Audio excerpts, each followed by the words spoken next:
What's up guys? In this tutorial, I will show you how to remove an eSIM from your iPhone. Before proceeding, keep in mind that in some cases, once an eSIM is deleted, you may not be able to recover it unless your carrier allows reactivation. If you're unsure, check with your provider before deleting your eSIM. First, open the Settings app on your iPhone. At the top, tap on Mobile Service or Cellular depending on your region.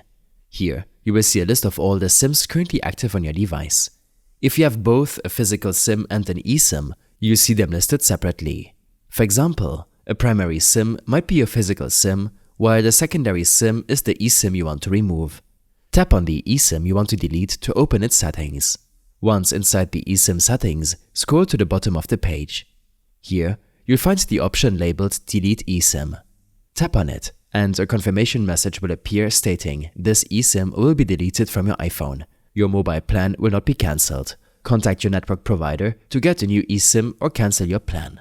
If you're sure you want to remove the eSIM, tap Delete eSIM again to confirm. After deleting the eSIM, you may see a message saying line no longer available. Do you want to update the contacts using this line to use your other line? You can either choose to update the contacts or press cancel if you prefer to keep things as they are.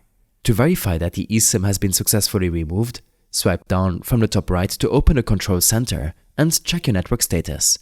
You should now only see the remaining SIMs network. I hope this helped you out. Leave a comment if you have any questions and see you in the next one.